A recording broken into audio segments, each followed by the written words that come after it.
everyone, welcome back. This is VBS Day 2 of Lighthouse Lessons. If you remember, yesterday for Day 1, we learned from our medallion that the number 1 stands for God being the one and only true God.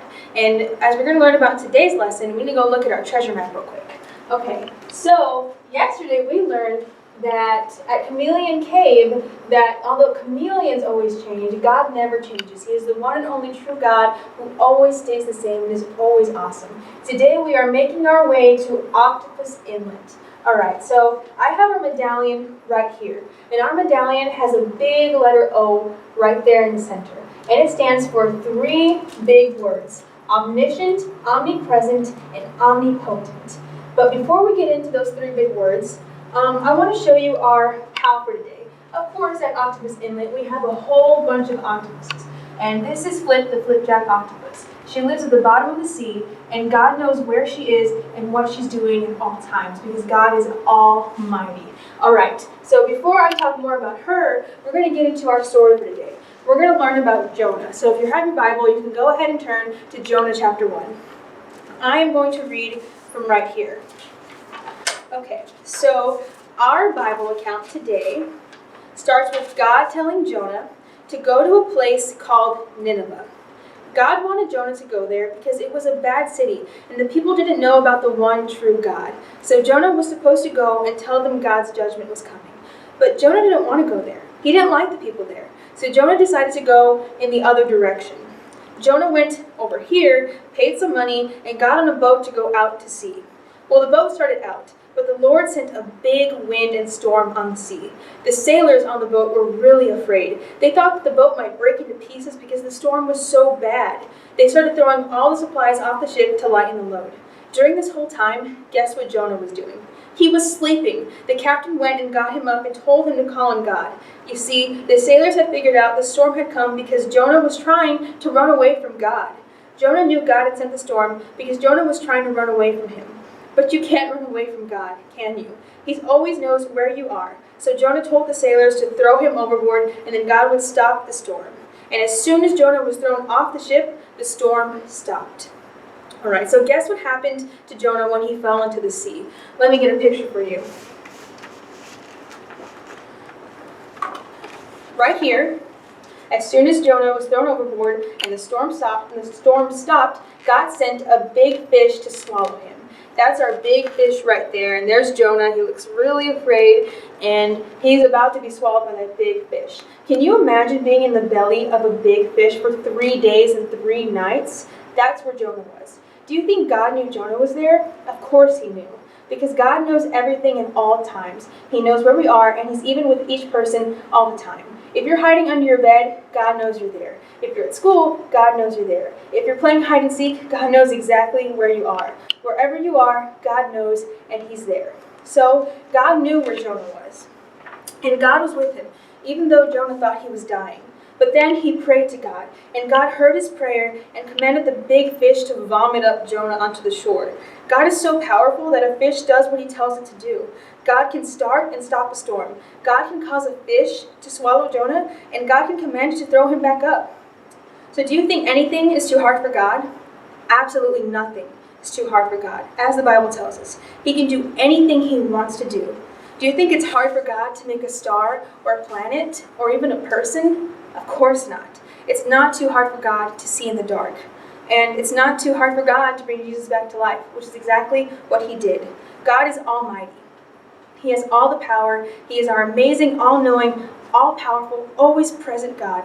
And the great news is he's also kind and loving and cares about us. He's always using his power for good. Can you imagine if God was powerful but he was evil and not kind? That would be pretty scary. But he is good and kind and the king of everything. And now we're going to go back to those 3 big letter O words that I told you about. And here is just a picture of the 3 O's so you can see them up close and what they mean. Remember, the first word is omnipotence, which means all-powerful. And the next one is omnipresent, which means all-present. And the last one is omniscience, which means all-knowing. And God is all 3 of these. He is all-powerful, he is all-present, and he is all-knowing. But I'm going to go into detail about what each of these words means right now in our lesson. Okay, so omniscient, which means all-knowing. means that God knows everything and how everything works. He knows how many eyelashes each person has, and he knows how many blades of grass are in our backyard. As we look at our setting right here, we have just a little picture of grass right here.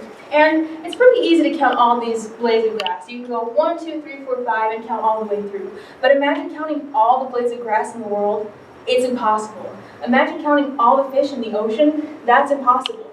All the sand in the sea, that's impossible for us. But God knows how many fish are in the sea, how many blades of grass are all over the earth, and how much sand is all over each and every ocean, because God knows everything. And that's what I want you to focus on today. He knows how many drops of rain it has rained in all of history. He knows when and where the next storm will be. When a lion in Africa is thirsty, he knows that it's thirsty. He knows when a volcano is churning underground. God knows everything, past, present, and future. I can't predict tomorrow, but God knows exactly what will happen tomorrow because he knows everything, and nothing surprises him. God never needs to learn anything new. He's always known everything about everything forever and ever. That includes God knowing everything about every person. In Psalm 139, we see how God knows everything about us and all our inward parts. So, let me repeat this wow fact once more. God never learns anything or thinks of anything new.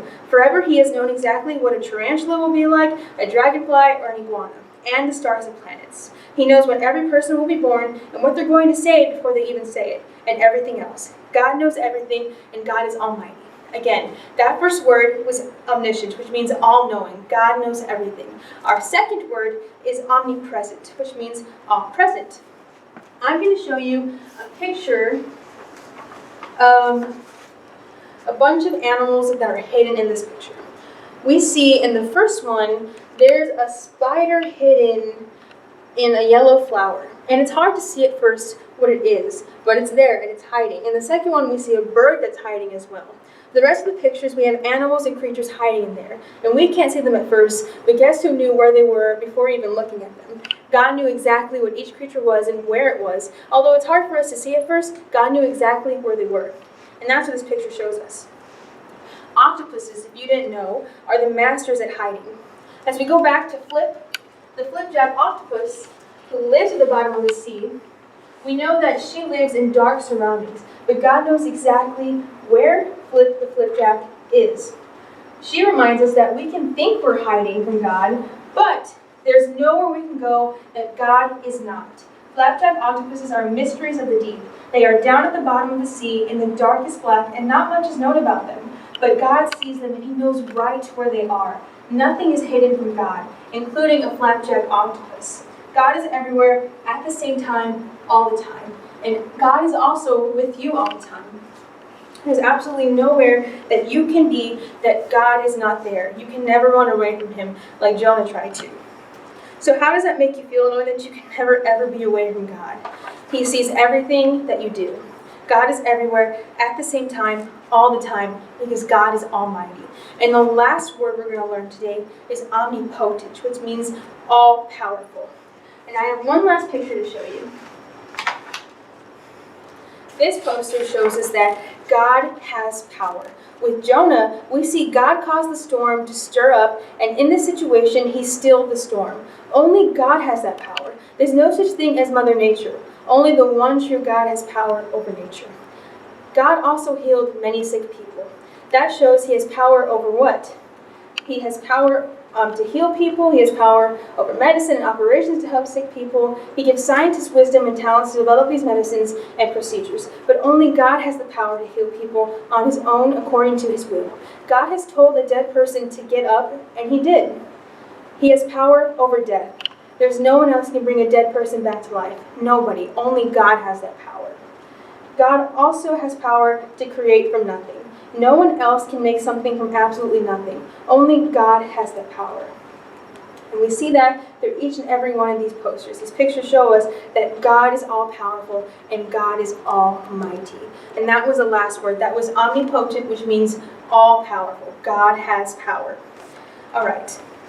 So, just to go over those three big letter words that start with the letter O, the first word was omniscient, which means all-knowing. God has never learned anything new. He's always learned everything.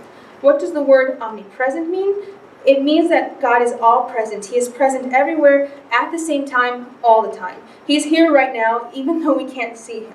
And the word omnipotent means God is all powerful. God can do anything he chooses except anything evil and wrong because he's perfect and he's good all the time. All right, so as we finish up today's lesson, we want to go over the verse of the week. Remember, this is the verse for the entire week that we want to focus on. And it's Psalm 145:1. I will extol thee, my God, O King, and I will bless thy name forever and ever. And remember, the word extol means enthusiastically praise. So we will praise God forever and ever because he is our King and he is worthy to be blessed. And the verse for today that we want to go over is from Jeremiah 32:27. This says, Behold, I am the Lord, the God of all flesh. Is there anything too hard for me? And we know from today, from reading Jonah, from looking at the 3 words, that nothing is too hard for God. We know that because he's all powerful, he's present all the time, everywhere, and he knows all things. Yesterday we learned that God is the one and only true God. Today we learned that there's nothing too hard for God, and he knows everything. Tomorrow in the book of Isaiah, we're going to learn how God is holy, and I'll see you there tomorrow.